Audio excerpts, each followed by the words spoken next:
Good morning বন্ধুরা, কেমন আছো তোমরা সবাই? আশা করছি যে যেখানে আছো সবাই খুব ভালো আছো, সুস্থ আছো। আমি টুকুন লাইফস্টাইল ডেলি ব্লগসে তোমাদের অনেক অনেক ভালোবাসা স্বাগত জানাই। এখন ঘড়িতে সকাল 6টা বাজে। এখন থেকেই আমি তোমাদের সবার ভালোবাসা আর সুন্দর একটা সকালকে সঙ্গে নিয়ে আমার নতুন ব্লগটা শুরু করছি। আশা করছি তোমাদের ভীষণই ভালো লাগবে। তো সকালবেলায় উঠেই দেখো রান্নাঘরে চলে এসেছে। আজকে একটু না সকালে উঠতে দেরি হয়ে গেছে, তার জন্যই সব কিছু তাড়াহুড়ো লেগে যাচ্ছে কাজের।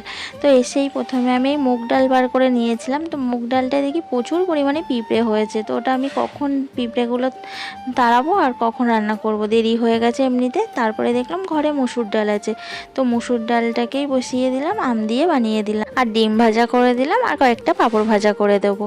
তো এটাই তোমাদের দাদাভাই সকালের টিফিন করে দেবো, ওটাই খেয়ে যাবে, নিয়ে যাবে। তারপরে দুপুরে যা রান্না করি সেটা বেলার দিকে দেখব। তো এখানে আমি রুটিগুলো বেলে ছেঁকে নেবো এবার। তো আমার অন্য ঘরে বেলে তারপরে রান্নাঘরে নিয়ে যেতে হয়, কারণ রান্নাঘরে আমার একদমই জায়গা নেই। ছোট্ট একটা সরু ফালির মতো রান্নাঘর, তো ওখানে আমার গ্যাস ওভেনটাই শুধু ধরেছে, আর কোনো এক্সট্রা জায়গা নেই যে সেখানে আমি রুটি বেলবো। তার জন্য আমার পাশের ঘর থেকেই বেলে নিয়ে আসতে হয়, আর একা হাতে আমার সব কাজকর্ম করতে হয়। আর এক জায়গাতে হলে না অনেকটাই সুবিধা হয় আমার। তো যাই হোক, কিছু করার নেই, আমাকে এইভাবেই করতে হবে। তো তোমাদের দাদাভাইকে টিফিনটা দিয়ে দিলাম, ও চলে গেল কাজে। ও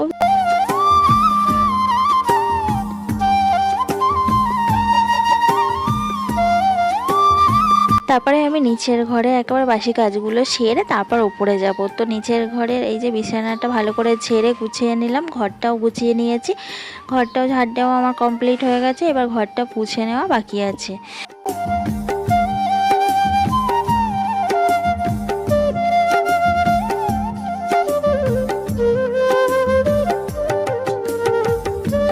তারপরে এই যে নিচের ঘরটা পুছে নিচ্ছি। নিচের ঘর, বারান্দা, সিঁড়ি এগুলো সব পুছে নেব। তারপরে নিচের ঘরে সব কাজ কমপ্লিট আমার, তখন উপরে যাব। আমার ওপর নিচ করতে হয় যে সারাদিনে কতবার তার ঠিক নেই। তো নিচের ঘর গুছিয়ে আবার উপরের ঘর গোছানো বাকি আছে, তো উপরের ঘরের সব কাজগুলো করতে হবে গিয়ে। তো তোমাদের দাদাভাই বেরানোর সময় মাছগুলো কিনে দিয়ে গেছিলো, তো মাছগুলো না কাটতে হবে। অন্য মাছওয়ালারা কেটে দেয়, এই মাছওয়ালার কাছে বটি ছিল না, তার জন্য না মাছগুলো কেটে নেওয়া হয়নি, আমাকেই কাটতে হবে। তো মাছগুলো এখন কাটতে বসেছি। তো মাছগুলো কেটে নুন হলুদ মাখিয়ে ফ্রিজে একেবারে ঢুকিয়ে রেখে দেবো, তো রান্না করার সময় বার করে নেবো।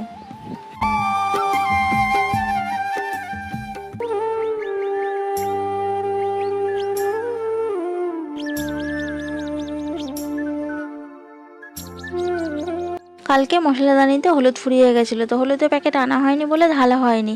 তো আজকে হলুদের প্যাকেটটা আনা হয়েছে, তো মশলাদানিতে ঢেলে নিচ্ছি। মাছটায় নুন হলুদ মাখাবো, তো মাছটাতে নুন হলুদ মাখিয়ে এখন আমার অনেক কাজ বাকি। তো একটা সংসারে কত কাজ থাকে বলো, তার উপরে যদি ছোট বাচ্চা থাকে তাহলে তো আর কথাই নেই, তার পেছনেই অর্ধেক সময়টা চলে যায়। তো আমি যে কিভাবে সংসারটাকে সামলাই একা হাতে, সে শুধু আমিই জানি। আর এদিকে দেখো পাস্তা দিয়েছি সবাইকে, আর আমিও একটু খেয়ে নিলাম।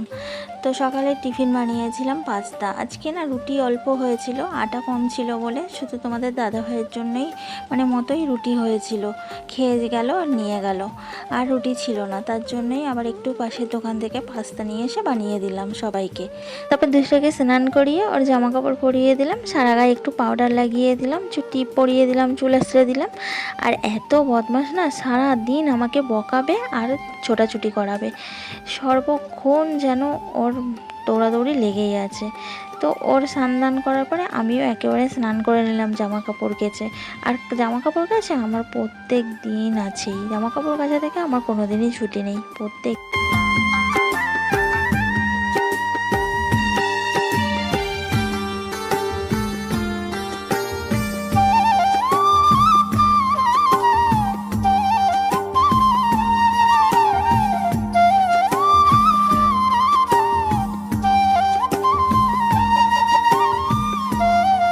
তো জায়ের মেয়ে এসেছে, ওর সাথেই দুষ্টুটা খেলাধুলো করছে, ওই জন্য এখন আর পড়তে বসালাম না, একটু খেলা করুক। আর আমি ফ্রিজ থেকে মাছটা বার করে নিয়ে রান্নাঘরে চলে এলাম। তো আমার রান্নাঘরটা দেখো কত ছোট, সরু একটা রান্নাঘর। তো এই রান্নাঘরে একজন মানুষই ঢুকতে পারবে, বেশি মোটা হলে সে আবার ঢুকতে পারবে না, এতটাই সরু। তো এই যে একটা ফাটা ডিম বার করে রেখেছি দুষ্টুটার জন্য, ও তো মাছ খায় না, তার জন্য আমাকে ডিম ভাজা করতে হবে। তো মাছ দেখেই বলেছে, মা আমি তো মাছ খাই না, আমার জন্য কিন্তু ডিম করবে। আর আমি এমনিতেও করে দিতাম, আমরা মাছ খাবো আর ও শুধু ভাত খাবে, তার জন্য আমি একটা ডিম ভাজা ওকে এমনিই করে দিতাম।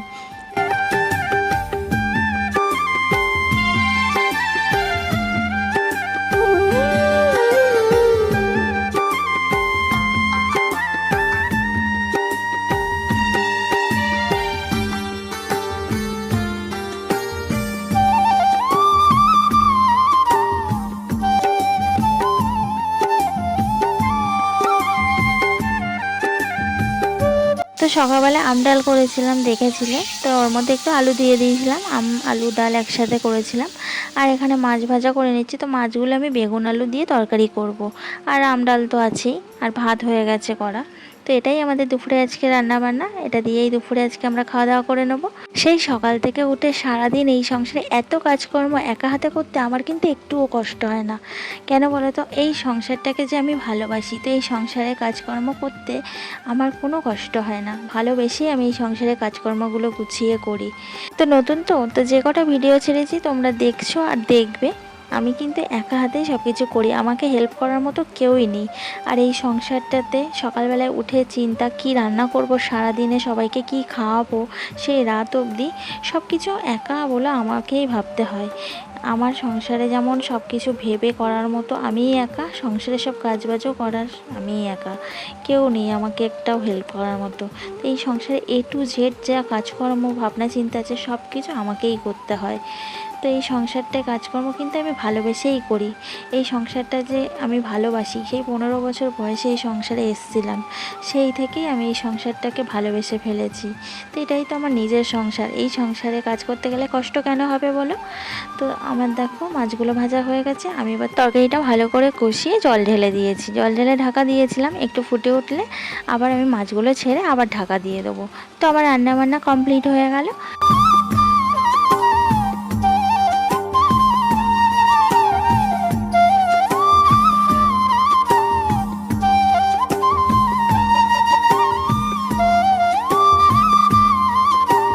আজকেও রান্না করতে করতে বেশ অনেকটাই বেলা হয়ে গেল, 2:30-3টে বাজে এখন। তো সবাইকে খেতে দিয়ে দিয়েছি, আমিও একেবারে খেতে বসে পড়েছি।